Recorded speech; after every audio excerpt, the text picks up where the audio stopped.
Imagine करो कुछ time में आपके एग्जाम्स हो और आपके पास अचानक से एक ऐसी सुपर पावर आ जाए जिसकी मदद से आप अपने पेपर को गैस कर सकते हो। यानी आपको यह पता चल जाए कि आपके पेपर के अंदर किस टाइप के क्वेश्चंस आने वाले हैं, किस टाइप के टॉपिक्स आने वाले हैं। सुन के ऐसा लग रहा है ना किसी मूवी की स्टोरी है, बट ये किसी मूवी की स्टोरी नहीं है। ये चीज करना सच में पॉसिबल है। और ये मैं नहीं बोल रहा हूं कि बहुत सारे टॉपर्स बोल रहे हैं, जैसे कि यूपीएससी के टॉपर, जेई के टॉपर, नीट के टॉपर, सब एक ही चीज बोलते हैं कि हाँ, हमने भी एग्जाम से पहले कुछ ऐसे हैक्स को यूज करा जिसकी वजह से हमारे एग्जाम के अंदर इतने ज्यादा मार्क्स आए। तो चलिए जानते हैं क्या ये चीज करना सच में पॉसिबल है, कि अपने एग्जाम को गैस करना सच में पॉसिबल है, और अगर हाँ तो आपने कैसे। 2 क्वेश्चंस तो हर साल आते ही आते हैं। उस मेहनत का तो कोई सब्स्टिट्यूट नहीं है। So what different you follow? मैंने क्या किया सर इस अटेम्प्ट में?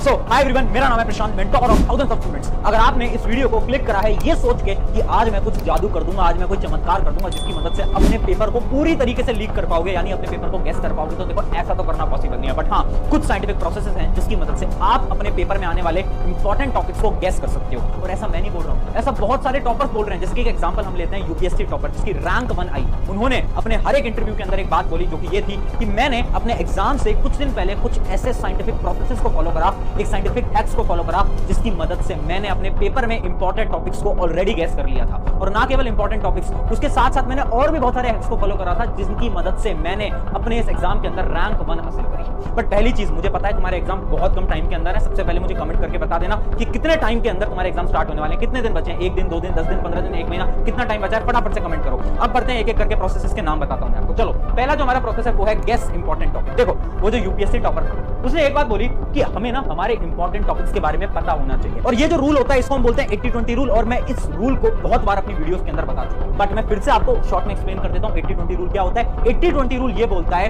कि हर एक एग्जाम में, चाहे कोई भी एग्जाम हो, इंडिया का, इंडिया से बाहर का एग्जाम हो, कोई भी एग्जाम हो, उसका जो सिलेबस होता है ना, उसमें से 20% सिलेबस ऐसा होता है जिसमें से कि 80% मार्क्स का पेपर आ रहा होता है। यानी 20% सिलेबस में से 80% मार्क्स आप ला सकते हो।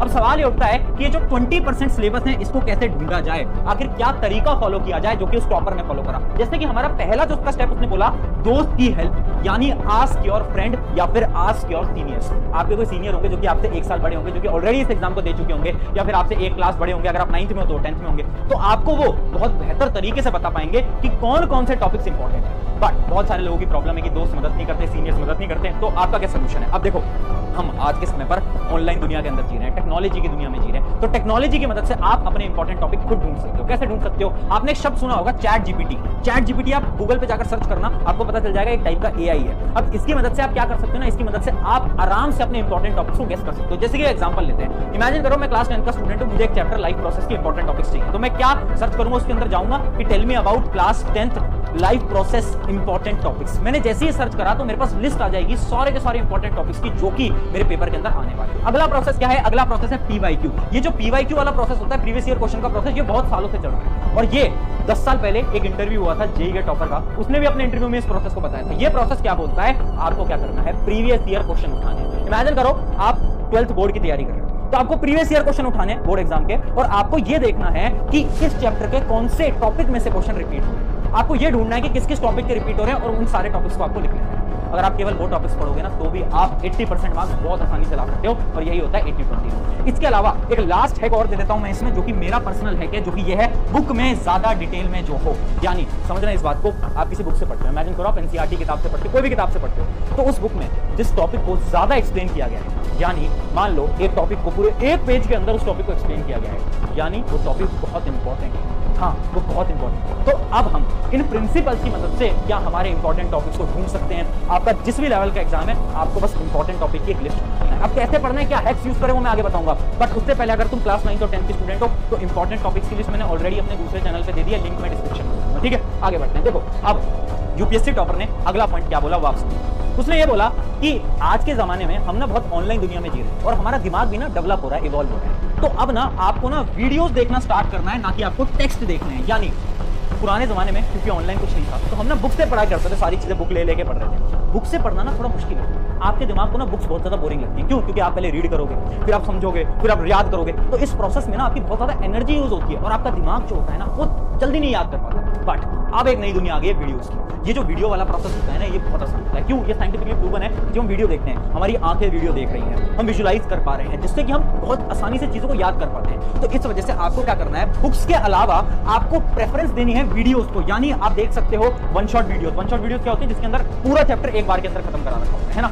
ऐसी आप कुछ वीडियोस देखो। अगर वन शॉट वीडियो नहीं देखनी, मैं एक टेक्निक बताता हूं। आपके पास इंपॉर्टेंट टॉपिक की लिस्ट आ गई अभी तक पिछले प्रोसेस से, आपको पता चल गया ChatGPT की मदद से कि इंपॉर्टेंट टॉपिक्स क्या हैं। अब उन एक एक टॉपिक को सर्च कर लो यूट्यूब पे जाओ और बोल दो ये टॉपिक, उसकी वीडियो सोल्यूशन आ जाएगा, उस वीडियो को देख लो, ठीक है। ये उस टॉपर ने बोला। अब अगली टिप उस टॉपर ने क्या दी, वो ये था डेली प्लानर। उससे एक सवाल पूछा गया कि आप कैसा डेली प्लानर बनाते हो। तो वो जो डेली प्लानर था ना, वो बहुत ज्यादा इंटरेस्टिंग था। हर एक स्टूडेंट क्या गलती करता है ना, वो ये सोचता है कि मैं ना पहले एक चैप्टर पढ़ूंगा। मान लो आपने एक चैप्टर पढ़ा, उसके बाद आप थक गए, बुक बंद कर दी, और उसके बाद क्या करा आपने सोचा अब यार थोड़ा 10-15 मिनट ब्रेक ले लेता हूँ, बाद में पढ़ाई करूंगा। ये करते हो और फिर उठते हो और क्या करते हो, दूसरा चैप्टर उठाते हो और फिर दूसरा पढ़ने लगते हो। ये करते हो। ये तरीका बहुत बेकार है। क्यों? क्योंकि स्टॉपर ने बताया डेली प्लानर के होते हैं 2 स्लॉट्स, यानी 2 फेजेस।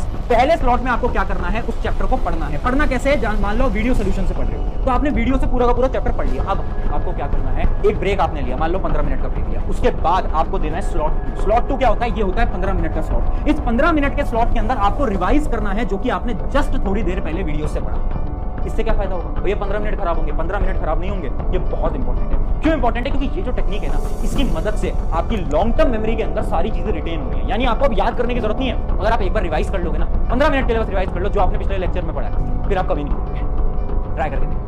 गलती क्या करते हैं ना, हम गलती ये करते हैं कि हम एक चैप्टर पढ़ा, ब्रेक लिया, दूसरा पढ़ा, ब्रेक लिया, तीसरा लिया, ब्रेक कर। ये हम ये कर रहे हैं। अब एग्जाम हो रहा है हमारे अगला दिन और हमें कुछ भी याद नहीं है। याद इसलिए नहीं है क्योंकि सारी चीजें आपकी शॉर्ट टर्म मेमोरी में तो थी, बट लॉन्ग टर्म मेमोरी में नहीं। लॉन्ग टर्म मेमोरी के अंदर डालने के लिए ये प्रोसेस को फॉलो करो। लास्ट के टाइम पे ये प्रोसेस बहुत वर्क करता है और इसकी मदद से आप सच में अपने एग्जाम को हैक कर लोगे, यानी अपने एग्जाम के अंदर बहुत अच्छा स्कोर कर लोगे। अगली टेक्निक की तरफ बढ़ते हैं। अब देखो, बहुत सारे ऐसे स्टूडेंट्स हैं जो कि एक ऐसा एग्जाम दे रहे हैं जिसके अंदर आपको लिखना पड़ता है, जबकि कुछ ऐसे भी स्टूडेंट्स हैं जो कि कुछ ऐसा एग्जाम दे रहे हैं जिसके अंदर एमसीक्यूज आते हैं, और कुछ स्टूडेंट्स ऐसे भी हैं जो कि एक ऐसा एग्जाम दे रहे हैं जिसके अंदर एमसीक्यू भी होंगे, आंसर राइटिंग। तो मैं आपको कुछ हैक्स बता देता हूं, आंसर राइटिंग और एमसीक्यू के हैक्स। क्योंकि वो जो यूपीएससी टॉपर थे ना, उन्होंने अपने इंटरव्यू के अंदर ये लाइन बोली थी कि आप कितना पढ़ के जा रहे हो उससे फर्क नहीं पड़ता, आप अपने आंसर को कैसे लिख कर आ रहे हो उससे बहुत फर्क पड़ता है।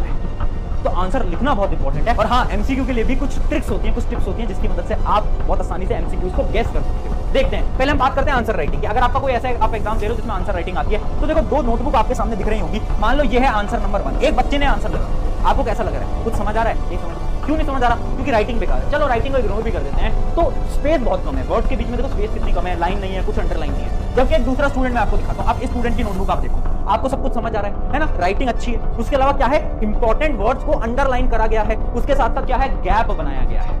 क्या बताने चाह रहे हो? मैं पता है क्या बताना चाह रहा हूं।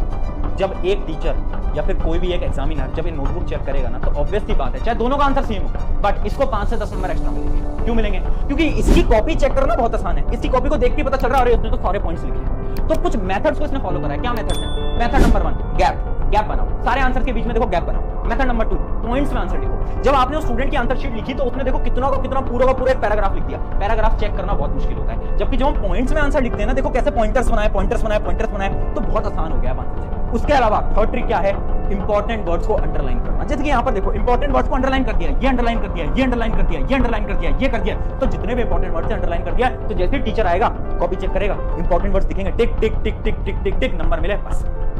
कितनी अच्छी टेक्निक। जबकि वो जो अंडरलाइन नहीं करते उनके पूरे आंसर को पढ़ना पड़ता है। जब पूरे आंसर को पढ़ते हैं तो गलतियां मिलती हैं तो नंबर करते हैं।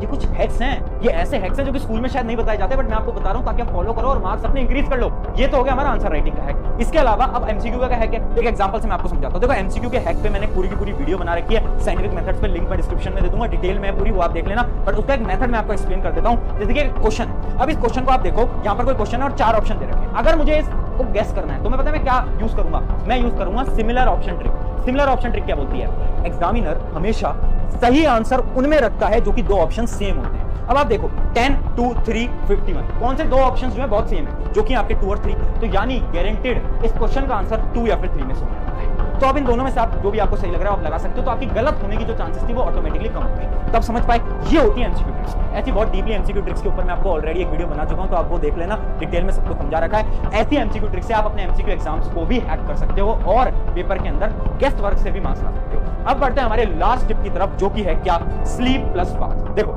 एक प्रॉब्लम आप सबने फेस करी होगी, पढ़ के सब जाते हैं बट एग्जाम के अंदर ना याद नहीं आ पाता। ऐसा लगता है कि पढ़ा तो था, अभी तो याद था, पता नहीं क्या हो गया, अचानक से क्यों नहीं याद आ पा रहा, दिमाग पे जोर डालते हो, कुछ याद नहीं आता और उसके बाद पैनिक कर जाते हो। होता है ना, ये प्रॉब्लम पता है क्यों होती है? क्योंकि हमें ऐसा लगता है कि हम तो सुपर ह्यूमन है। सुपर ह्यूमन यानी एग्जाम से एक रात पहले हम सबको लगता है हम सुपर ह्यूमन है, 10-10, 12-12 घंटे पढ़े जा रहे हैं, सोच रहे हैं नींद क्या होती है, नींद क्यों लेनी भाई, पढ़ाई करो, पास होना है।